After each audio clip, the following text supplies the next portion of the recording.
На исторической сцене Большого театра России прошла мировая премьера музыкального спектакля на музыку реквиема Моцарта «И воссияет вечный свет», приуроченная к 80-летию его постановщика, выдающегося артиста балета Владимира Васильева. Встреча театра имени Джалиля, Владимира Васильева и московской публики прошла с третьей попытки. Дважды эту возможность отодвигали пандемийные ограничения.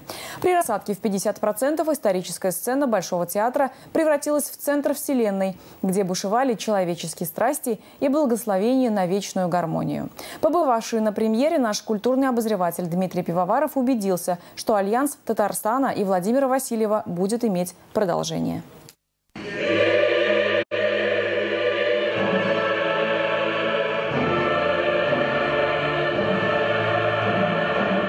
Творческий механизм из почти что 200 человек из Татарстана вновь в Большом театре. Золотой век русского и советского балета в фотографиях здесь же, возле входа в историческую плоскость. Здесь и те, кто будет будоражить воображение в течение 2 дней, расписанного по минутам пребывания в Москве, и квинтэссенции творческой воли Владимира Васильева, ингредиентов театра имени Джалиля и тандема, давшего 5 лет назад хамольную мессу Баха, которую видели жители и Москвы. Спектакль театра оперы и балета имени Мусы Джалиля «И воссияет вечный свет» завершает фестиваль спектаклей, приуроченных к 80-летию Владимира Васильева. В Большом театре был показан «Дон Кихот», «Щелкунчик», «Спартак».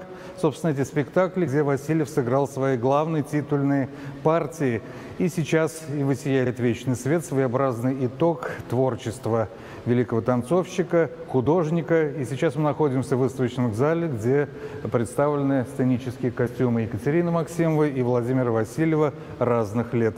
Но на исторической сцене на днях был еще один знаковый вечер, приуроченный к 95-летию Майи Плисецкой.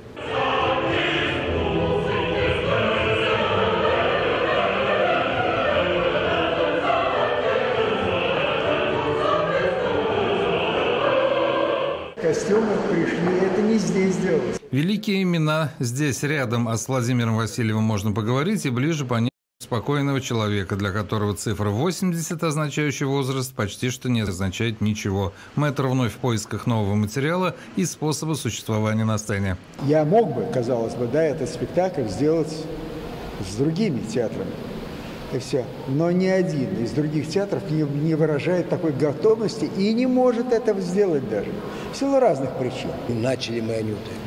Мы не завершили, у нас свои существуют планы на ближайшие буквально несколько лет, которые мы будем реализовывать вместе. И мы совпадаем, например, говорим, что-то нам где-то не нравится, что-то, какое-то, например, существенное, допустим, переходит границу, стоп, останавливаем, говорит, это не может быть.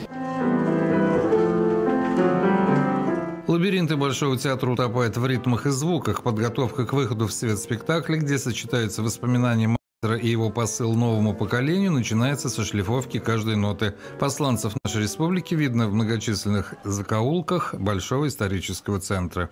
Все, что в этом мире происходит, да, и если мы к чему-то стремимся, чего-то ждем, то если это суждено этому произойти, это обязательно произойдет. Так как мы с нетерпением ждали встречи с Большим театром, и всячески были преграды.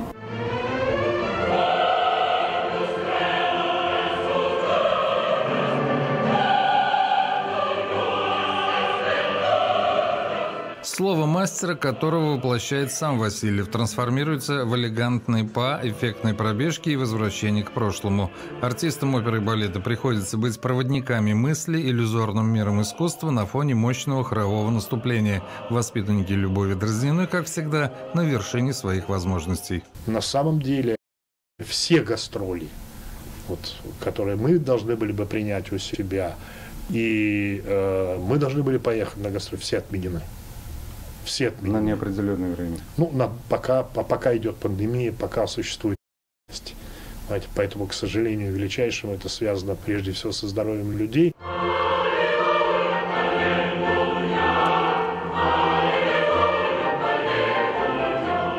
Визит в Большой театр – это увлекательное приключение. Здесь также случаются неожиданности. Солистка балета Таис Диожени свой день рождения как раз в день премьеры. После спектакля есть бразильский торт, который мы заказали. Как он называется? Нега Малука называется. А он из чего там? Какой ингредиент?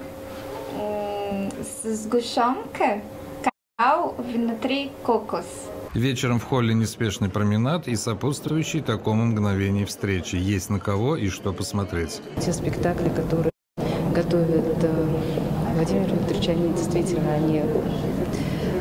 они достойны сцены Большого театра. Это действительно захватывающее зрелище, и это симбиоз музыки, танца, оперного пения, исполнения наших ведущих солистов, оперы, партии, вокальных партий.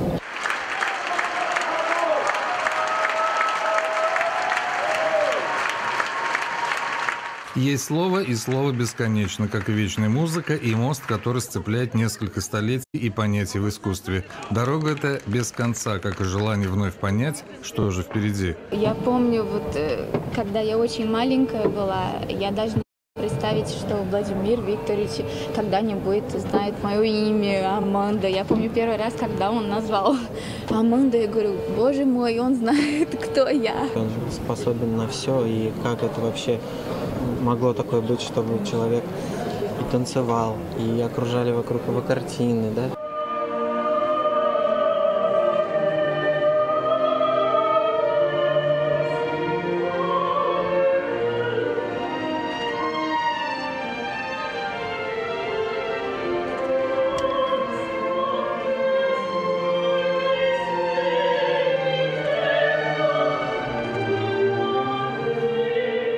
Дмитрий Пивоваров и Андрей Гусев. Казань, Москва. Большой театр. Историческая сцена.